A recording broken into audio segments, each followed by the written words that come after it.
G'day, this is Captainoob, and this is a Vampire Super Sledge with plus 40% faster swing speed and plus 1 strength major and minor legendary effects respectively. So a 3-star weapon with plus 1 strength really does lend well to melee weapons because that directly ties into their damage, which is pretty good. Anyways, so looking at this Super Sledge, it is very familiar to its Fallout 4 iteration. It was kind of strange seeing what these things would change like when Fallout 4 rolled around, because they were like high-tech military weapons, but now they just look like someone cobbled together in their backyard or something. It's kind of odd, but regardless of its weird art direction changes, this thing does 155 damage ballistic and 10 energy damage along with it, which is really powerful. To give you an idea of what a hunting rifle does in comparison, with all of the Rifleman perk spec'd, including Bloody Mess, I get 160 damage with that, fully spec'd with a hardened receiver, which is a little bit strange how a melee weapon would hit harder than that while unspec'd. And you gotta remember that the reason why that is because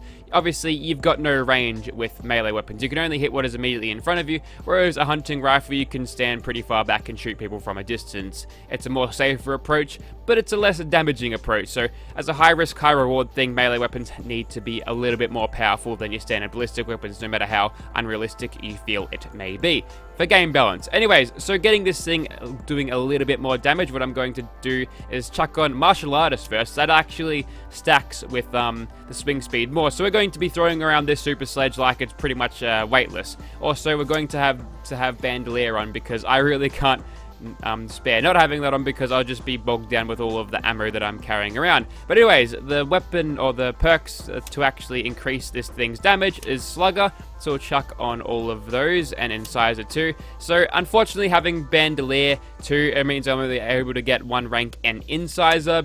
We're going to be missing out on a little bit of armor penetration there, but we're going to make up for it with Exterminator. There's sort of points in perception that aren't really usable to me right now, and if the strength cap was over 15, I could probably pour a couple of points in them and have a dedicated melee or an unarmed build, but whatever. So we're going to use Lone Wanderer. We could increase our damage output ever so slightly if we were to chuck on Tenderizer, but honestly we're going to be a little bit squishy because I'm going to be using this outer power armor. I'll get to why in a second, but don't worry, the squishiness will sort of be remedied a little bit by Rejuvenated, which gives you a lot of extra health. I think it's like 50 extra points of health with this at rank 2, which is equivalent to, I don't know, a couple points of endurance, which will make up for my quite admittedly terrible endurance right now. I've also got a thing to give me more endurance. I'll go over that in my apparel section just in a minute.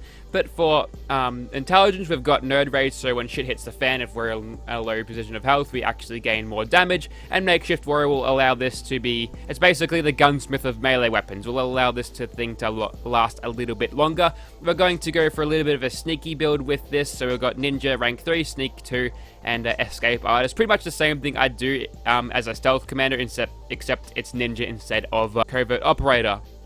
And moving on to luck, we're going for a little bit more criticals in this. We're going to keep Starch Genes on because I don't want to get some stupid mutations. And to increase our damage output ever so slightly more, we'll chuck on Bloody Mess. So hopefully Critical Savvy and 4-Leaf Clover will keep the crits rolling in quite quickly, as well as luck rank 9 itself. And with everything applied, we get almost 300 damage, in fact, probably over 300 damage when we factor in the effects there. And that can only go higher, as we'll see in gameplay. So quickly going over the attachments, I did a little bit of research on the wikis, which are underdeveloped for the time, but hopefully through time when we get mod support we can really fill those out. So we get the heating coil. That is the only attachment that is listed on the wiki. It's worth noting that there was a stun pack that you could attach onto here, which had a chance to paralyze enemies in Fallout 4. I'm not sure if that is present in-game. Maybe it's too easy to troll characters with that, because there's not a lot of paralyzing legendary effects or effects on your melee weapons anyway, so maybe that's why that was cut. But yep, a little bit more energy damage, just a tiny bit more. Alrighty, so here we are outside of Moody's Plaza, and taking a quick look at our gear, we've got 5 bits of unyielding armor. That'll help us to gain special stats, mainly when we're injured. There's a couple of extra little bits and pieces here as well. And also my under gear is going to be this, so this actually gives me 2 endurance. This is only protective lining, so I can give myself another rank of endurance out of this if I find myself fucked to give, and also a couple of violet fluxes, so it'll do for the now. But pending how we go against all of the super mutants, I might have to actually chem myself up. So there you go, max plus 50 hit points, which is going to make us a little less squishy. Those are my buffs and mutations. Let's get started on the Super Sledge. Why not sneak up first, eh? We'll jump up and whack him with a hammer. Insta-kill. Very nice. And now we're not sneaking. These guys are running up to us and hitting us, and we can hit them in bats pretty easily. May as well loot the stim packs if we need to use them later. And right now we are getting our asses handed to us pretty much. But the more hits we take and the more kills we make, the more our damage will be. And sometimes melee is just glitchy. Sometimes it just doesn't give a fuck whether you hit the enemies. You'll notice sometimes you won't even hit them. And there we go. There's a little bit of melee stuff there. I'm sort of concentrating on playing right now since I was at low health, so that's why the commentary went to shit. But as you can tell, we're not struggling against these super mutants too much. We did get ourselves into a bad position when we were standing near that exploding car. Credit to Bethesda for making super mutant or just random AI blow up cars when you're near them. That's actually a nice trick they do. Now obviously having a Vampire's legendary effect on this weapon with the unyielding bonuses, I mean you want to do the unyielding bonuses, right? Well the thing is about that, they sort of conflict with each other, but in terms of just raw staying power that you can get from using a Vampire's weapon or a Vampire's melee weapon in combat like this where you're getting lots of hits on you, is actually quite a good idea anyway. You'll find that it'll keep your health ticking around a point where, I mean, they'll kill you less slowly, which means you get more time to fiddle around with more damage. Obviously, having a fast-hitting weapon with this sort of stuff on it, with the Vampire's legendary effect on it, is going to be very, very overpowered indeed. See my Vampire's 50 cal video if you want to know what that's about. Alright, so our sneak didn't do particularly well there, but we'll go ahead and try that again inside. Now, if we're playing by Fallout 4 logic here, since we're in a cell, it is currently low-level light, so that way we could probably get ourselves easier killing. Although we're not going to be as sneaky as Winter with our chameleon armor. We're going to damn try anyway. And as you can tell, you do get a little bit of a blitz effect with melee sometimes. It's especially noticeable when you are using melee weapons in third person, which I do highly recommend doing. Now, one thing that I haven't really spoken about is just how fluid the melee controls are in this game. If you're familiar with what they were like back in Fallout 4, it was kind of annoying because every melee attack that you did, you'd stand in place and do it, which would leave you open for other attacks. But as you can see here, you can attack in whatever direction you're running at once. So yeah, if I was playing Fallout 4, every time I go for attack, I'd stop. But not having to, you know, stop and you can actually attack on the move is actually a huge buff for melee weapons, and I'm really glad they did it. Sometimes the controllers are a little bit on the unresponsive side, but it's nowhere near as bad as it was in Fallout 4. Perhaps with future updates we can get ourselves some extra, or we could get ourselves a little bit better controls out of this thing. And having the Speed Demon effect or Speed Demon mutation can sometimes actually allow us to sidestep super mutants who are super sledging us before they can even manage to hit us. And here we go. This is the point where unyielding comes a little bit too good, but I get staggered there, and now I'm surrounded by muties, so I'm in a bad spot. I'm going to have to rely on the stim packs that I'm currently using to heal me, which I didn't. So, yeah, in situations like these, it's hard with a low endurance character, especially when you're being ping-ponged and staggered around guys. But you've always got power armor. I highly suggest, if you are following this build and would like to use it yourself, move points out of perception into endurance, get yourself adamantium skeleton, because getting your limbs crippled automatically causes you to stagger, which is a huge problem when it comes to melee things, because you can get yourself killed very quickly because you won't be able to move and you'll be open to attacks from all sides there. So that was a particularly shitty situation we got ourselves into, and I'm guessing that was partly my fault. I have not played a lot of melee in this game prior to this point, so I'm not really used to, you know, how I should be playing this. I'm usually just running up and grog-knacking people, which, yeah, I'm not really playing to the strength of a low endurance character. Well, as low as it can get with all of my extra little buffs on it. So, we might as well go ahead and do some chems in a second if we get ourselves into that situation again, but for the most part, I think we've cleared out most of these guys in this room.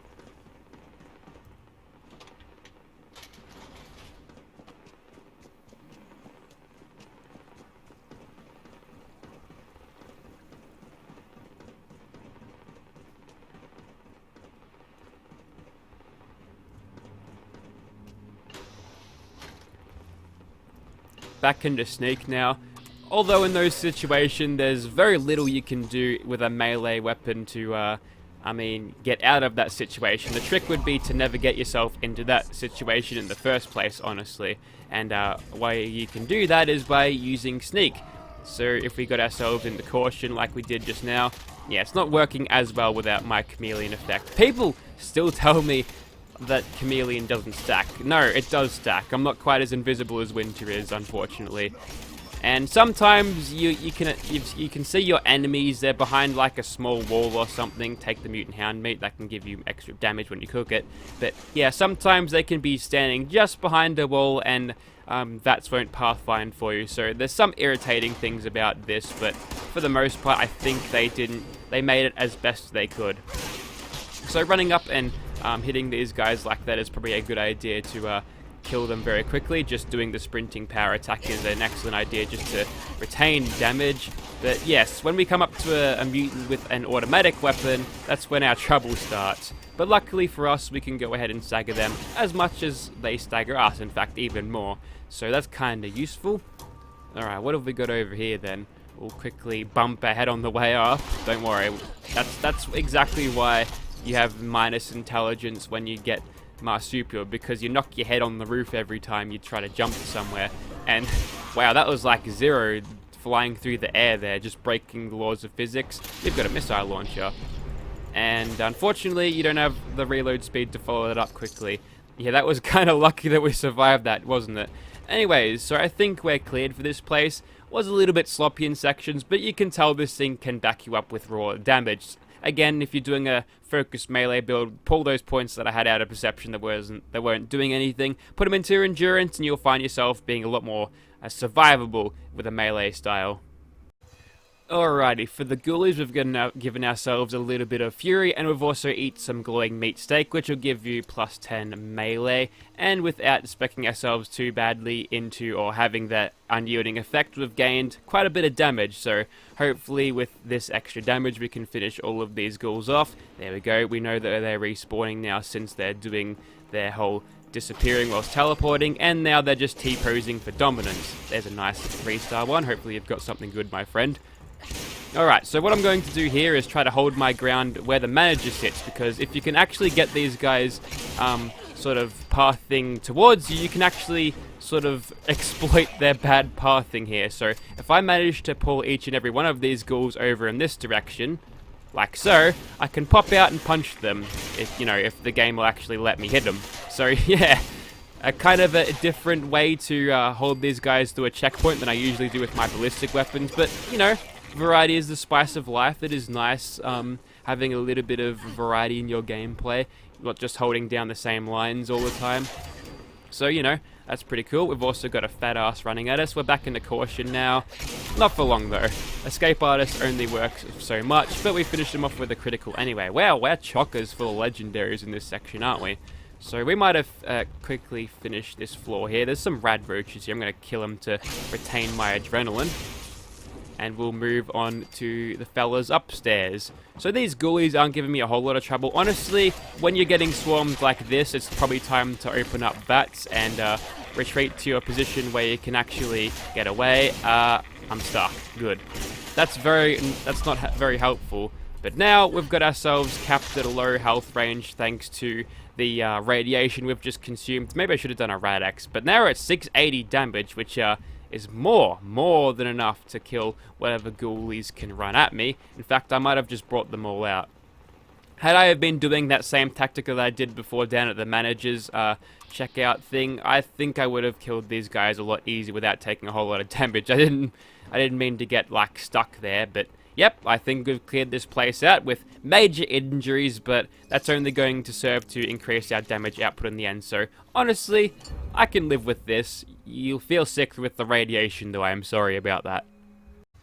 Here's the legendary hall if you're wondering. Nothing is really good except for this bad boy. Check this out. Yeah, someone said they wanted me to check out a instigating Mr. Handy Buzzblade. Well, I guess I can now.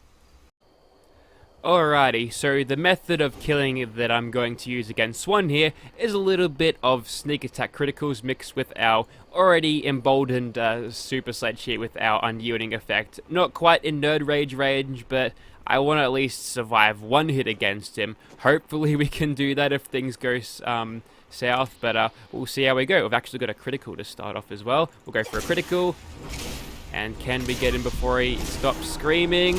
I mean, hopefully I can. Okay, maybe not. I'm going to back off a little bit. I'm sorry, Swan. I can't out-hammer you. Just wait until my AP comes back. Then I'll have the balls to take you out again. Can I go back into caution? Yes, I can. Thank you, Escape Artist. And there we go. Without a single scratch. Did you expect that to happen?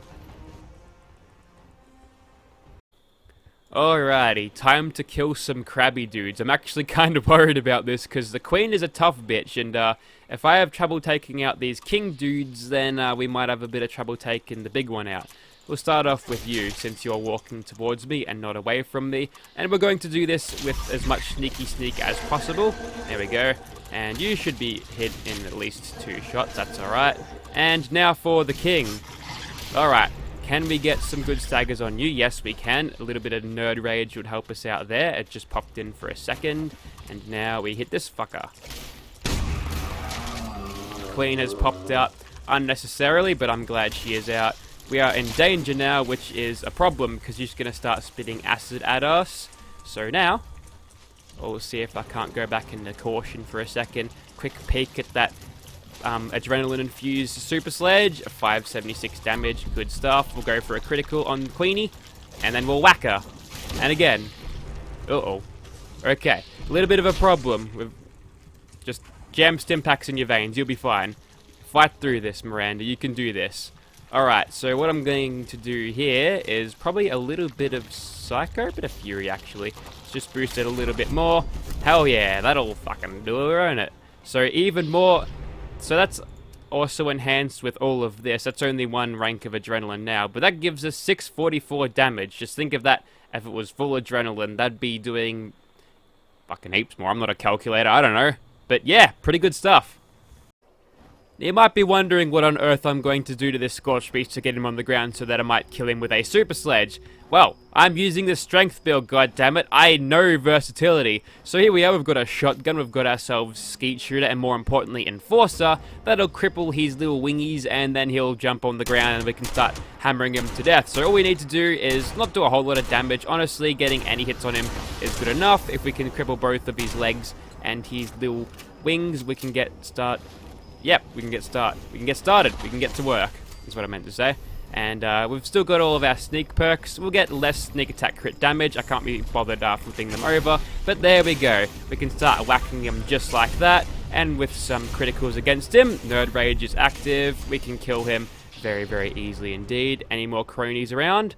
Nope, we are back in hidden. And that is about it for this Vampire's Swing Speed +1 Strength Super Sledge. It has been a pleasure using this weapon, and see, we're making use out of the full abilities of our strength build here. The only thing we haven't covered thus far are, I think it's actually unarmed weapons, which I've got a couple, so stay tuned for that, but that'll be in a while. I need to get a few more levels, a few more level ups to access a few more perk cards to fully put that one together. But yeah, for a melee build, sure, we're cutting corners in a few bits, but honestly, I feel like we're doing pretty good with this. So let us know what you think of my shitty build. Thank you very much for watching, guys.